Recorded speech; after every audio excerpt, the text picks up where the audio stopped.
Have you ever felt it? A deep, unsettling feeling that the life everyone is rushing towards is a beautiful, intricate lie. You've been sold a story, a frequency broadcasted by the collective, telling you that your worth is measured by milestones, a partner, a ring, a family. They told you this was the summit of human experience, the ultimate prize. But what if your soul knows better? What if this prescribed path is not a golden road to fulfillment, but a gilded cage designed to distract you from your true divine purpose?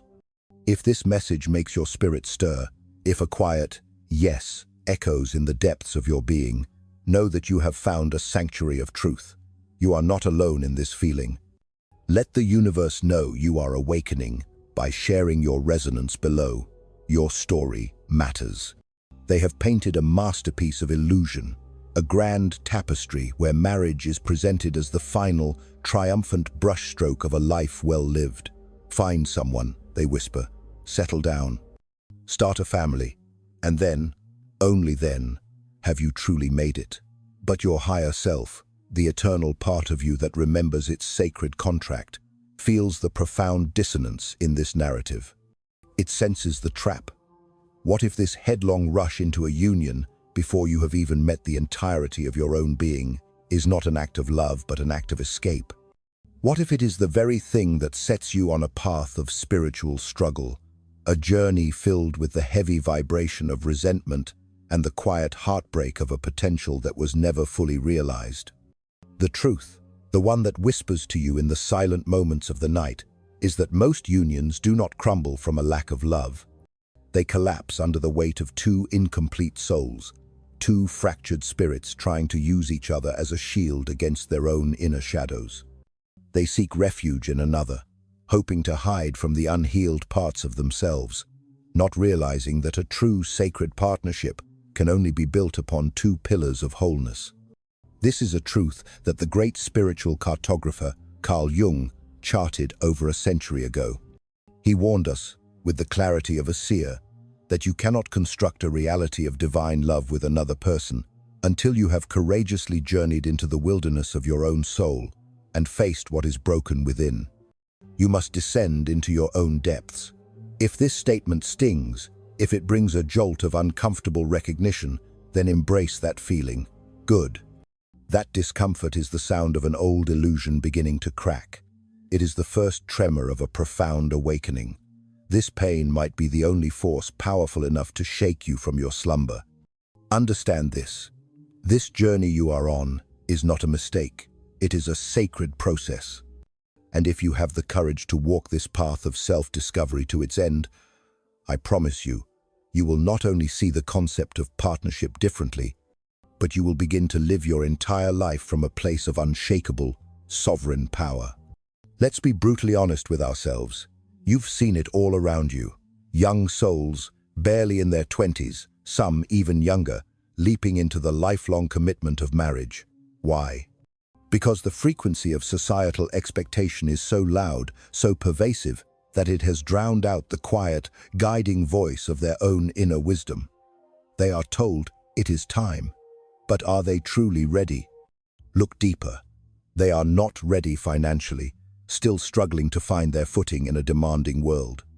They are not ready mentally, their minds still a whirlwind of unformed ideas and unresolved questions about who they are.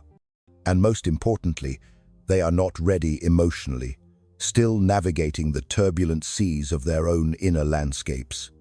They are in the sacred, chaotic, and essential process of figuring out who they are, what their unique soul signature is, what divine gifts they are meant to bring to this world, and what they are truly capable of when they stand in their full power. Yet, despite this beautiful, messy instability, they jump.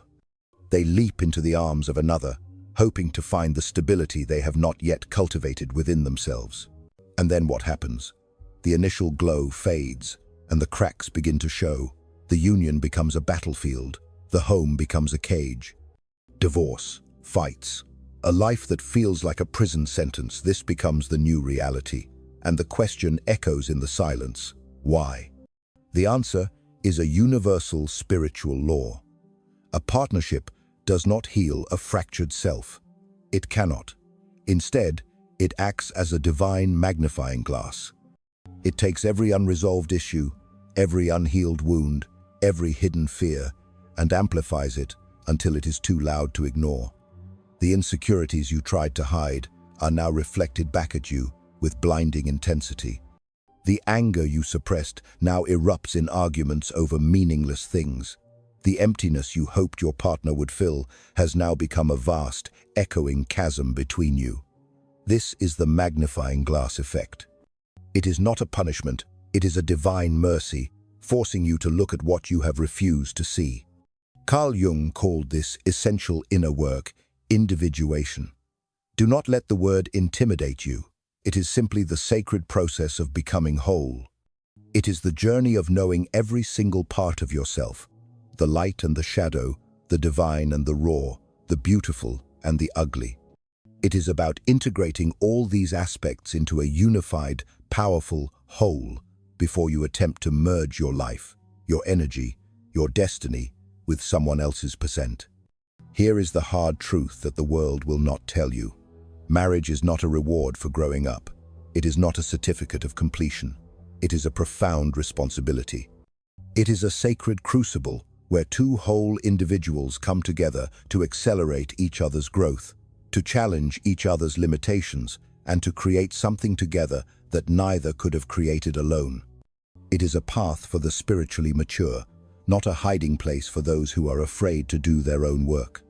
You have been fed a fairy tale, a myth woven into the very fabric of our culture, the idea that love conquers all, that simply finding the one will magically erase your problems, heal your wounds, and give you purpose. But this is a dangerous half-truth. The divine truth is that love, without the foundation of readiness, is nothing more than good intentions paving a road to disappointment. It is a fleeting feeling, not a sustainable force. Jung knew this. He stated, with profound insight, "Until you make the unconscious conscious, it will direct your life, and you will call it fate." Think about what this truly means. All the hidden patterns, the inherited traumas, the unexamined beliefs that operate beneath the surface of your awareness, these are the forces that are actually steering your life. If you don't bring them into the light of your consciousness, you will blindly follow them into repeating cycles of pain and call it bad luck or fate. If you do not know yourself, truly know yourself, marriage will not save you. It will expose you. It will reveal every place where you are not yet whole. Think about the countless souls you know who married young, believing it would make them feel complete. They thought a ring would fill the emptiness, that a partner would bestow upon them a sense of purpose they couldn't find on their own. But what happened? Instead of finding completion, they found themselves trapped. The bills piled up, a constant reminder of a shared reality they were not prepared for. The arguments became a nightly ritual, a painful dance of two unhealed shadows clashing in the dark. They felt trapped, not by their partner, but by the consequences of a choice made from a place of lack rather than a place of wholeness. They never built anything solid within themselves before promising forever. They didn't know themselves well enough to understand the sacred weight of the promise they were making. Jung's idea of individuation is simple in its concept, but brutal in its execution. It is the ultimate spiritual quest. It is about becoming a complete person on your own terms, guided by your own inner authority. This is not just about getting a job or paying your bills, although that is part of building a stable foundation. It is a much deeper work. It is about facing your fears, the ones that whisper to you in the dead of night, the ones that have kept you playing small.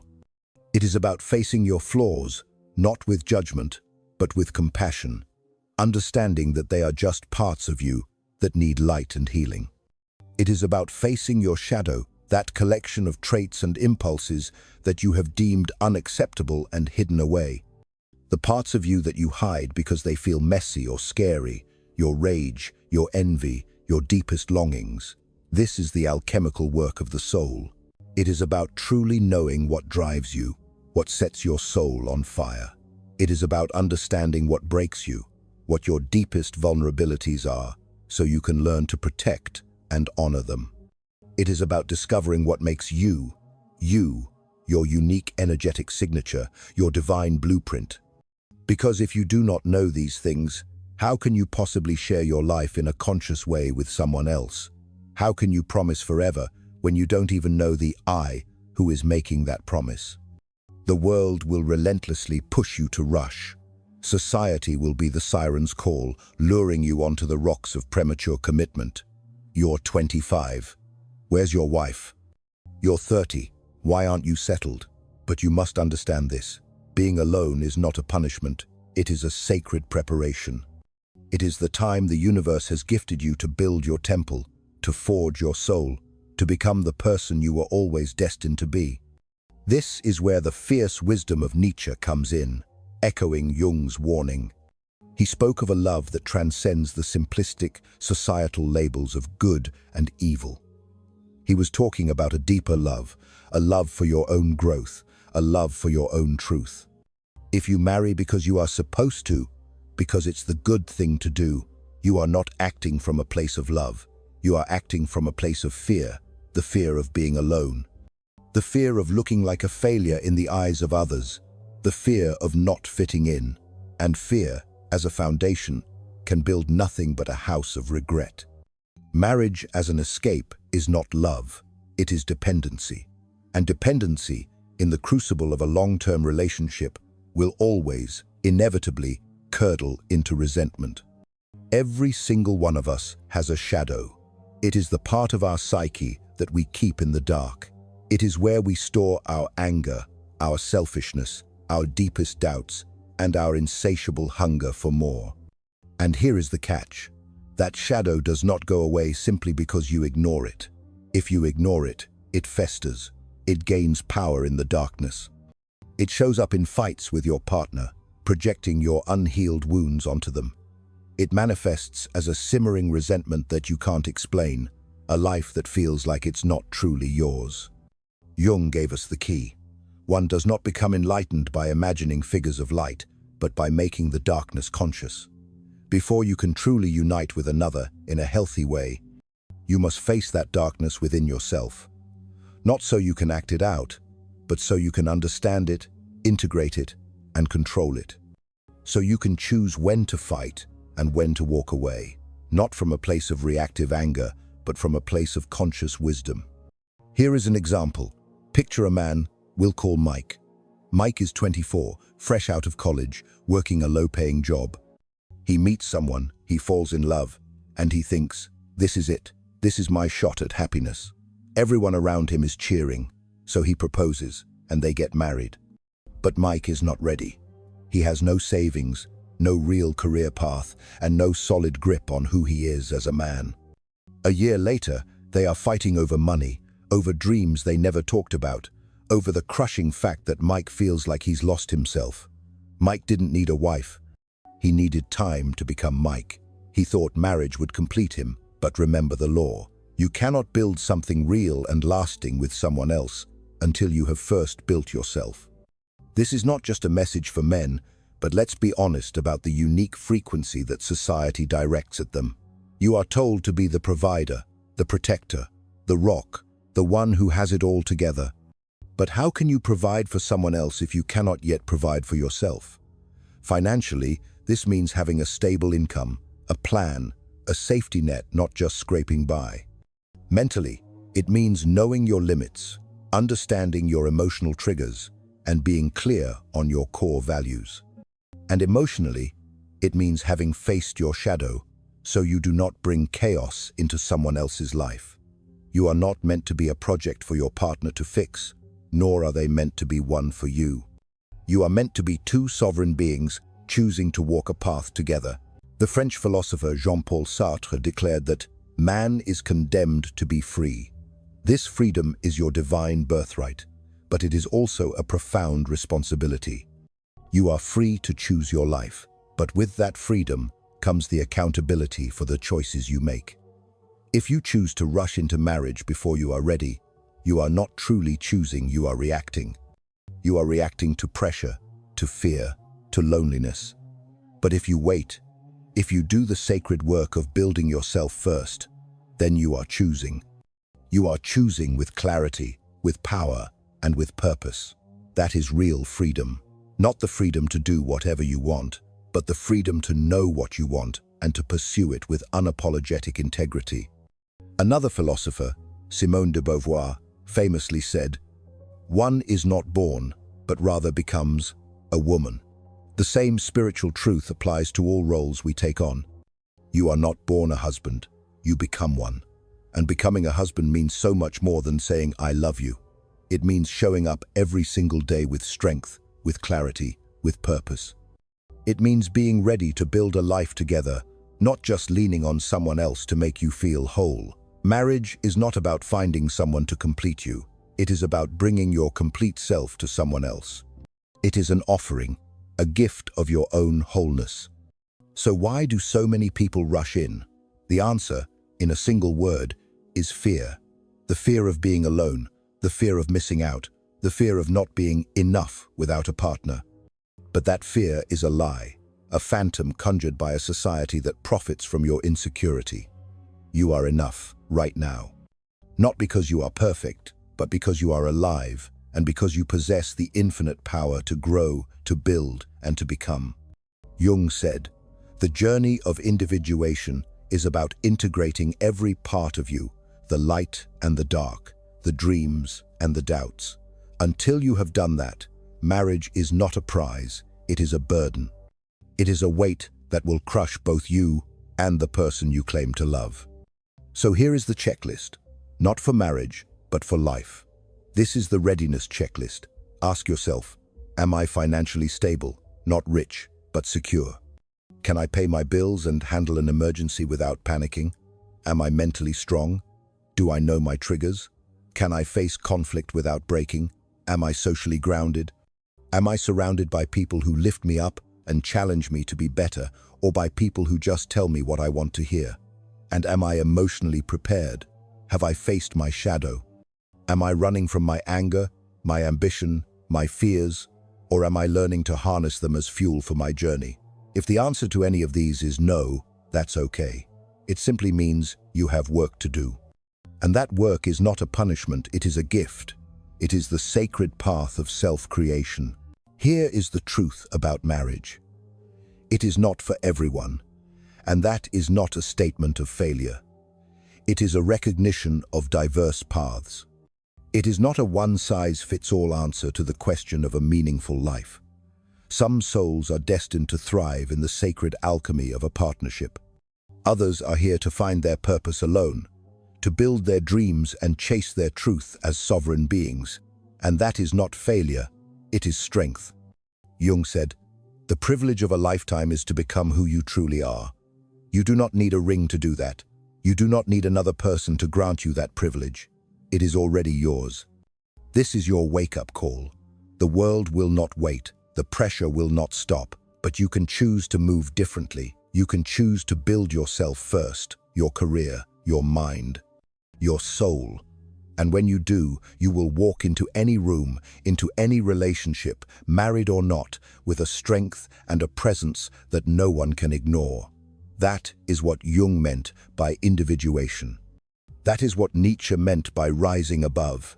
That is what Sartre meant by freedom. Now go. The clock is ticking. Your life is waiting. If you are still here, if this message has touched something deep within you, it is because your soul knows this truth. Something in you is ready to stop rushing and start building. Something in you understands that the best relationships are born from the best individuals. Now is the time to become one of them. Not next year, not when you meet someone special, but now. Because the person you are truly meant to be with is also doing this work on their own path. And when you are both ready, when you are both whole, you will find each other. Not as two incomplete people looking for completion, but as two whole souls choosing to create something beautiful and divine together. Let this be your declaration, not just to others, but to yourself.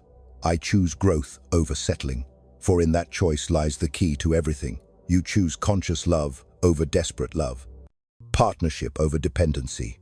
You choose to become someone worth choosing, and that is when everything, absolutely everything, changes. It is time to act.